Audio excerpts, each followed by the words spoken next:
Shahararren marubucin nan wanda ya rubuta Sara, ɗan bokon ƙauye, waye ni, tare da sanadinki da ma sauransu, ya fito midiya yana mai bayyana wa al'umma cewar ba zai ci gaba da rubutawa Royal City Film Production labarinsu ba mai suna sanadinki idan har ba za su ɗauko jaruma Aisha Najamu Izzar So ba. Duk da dai ba mu san dalilin yin hakan ba, amma Hausawa sun ce waka a bakin mai ita ta fi daɗi. Ga kaɗan daga bakin shi. Assalamu alaikum warahmatullahi ta'ala wa barakatuh. Sunana Idris Saraki Aliyu, kuma karamin marubuci a Hausa Industry. Dalilan da suka sa na ce ba zan ci gaba da rubuta wa Royal City Film Production labarin su ba mai suna sanadinki, dalilai guda biyu ne zuwa uku. Mai sauraro, kafin ka ji wannan dalilai guda uku, kada ka manta ka danna mana subscribe sannan ka danna ƙararrawa domin mu ci gaba da sanar da kai abubuwan da suke faruwa a cikin wannan masana'anta ta Hausa Film. Dalili na farko, jarumar da take jin wannan fim din mai suna Fauziya Bello. Allah ya mata cikawa, Allah ya jikanta, Allah ya gafarta mata, Allah ya sa ta huta, Allah ya ba wa iyayenta haƙurin rashin ta, amin.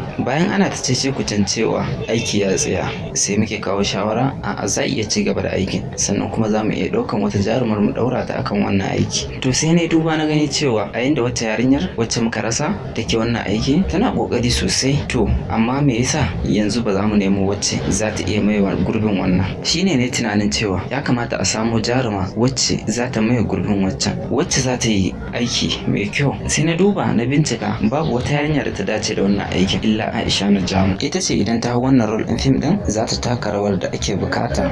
Ina fatan mai sauraro kana biye da mu, kada dai ka manta ka danna mana subscribe sannan ka danna ƙararrawa domin mu ci gaba da sanar da kai a duk lokacin da muka bankaɗo wani labari ko wani ɓoyayyen abu a cikin wannan masana'anta da fina-finan Hausa, za mu sanar da kai. Dalili na biyu kuma shine a lokacin da na kawo wannan shawarar sai suka yi da ita, sakamakon sun fitar da wacce suke so ta wannan fim da, wato suna so su daura Maryam Yahaya ne akan wannan fim da. Ban yi musu gardama ba ko wata na ce to Allah ya taimaka, yanzu sai mu sanya abubuwan da za a shirya a gaba. Sai aka ce an yi magana da Maryam Yahaya, don haka za mu je Kano mu same ta mu tattauna a tsara abubuwan da ya kamata a yi. A ranar da za mu je Kano domin mu samu Maryam Yahaya saboda mu tattauna, sai ake kira na a waya ake sanar da ni cewa Maryam Yahaya ba ta Kano, tana Abuja wajen wani location suna shoot. Sai aka ce ta zo gidan sauki, sai muka shirya domin mu je Abuja mu same ta. A lokacin da muka tafi akan hanya ba zan manta ba abin da ya faru. Mu biyar muka tafi, da ni da Amina Ala Furcinsu, da M Sultan, da Umar M Kauna, da daraktan mu Musa Mai Rafo. Mai sauraro, duka anan muka kawo karshen wannan labarin.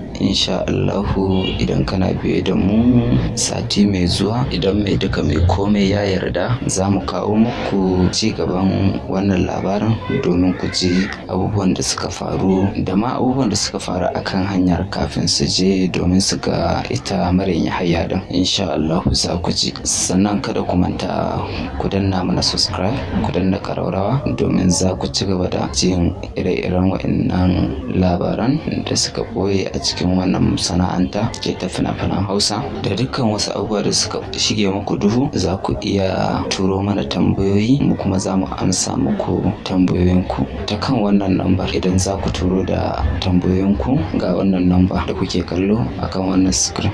Waɗanda kuma suke sauraron audio za mu faɗa musu lambar, ita ce 070 69 14 79 30. Mun gode. Tashar mu ta Saraki Movies TV tana godiya ga masu bibiyanta.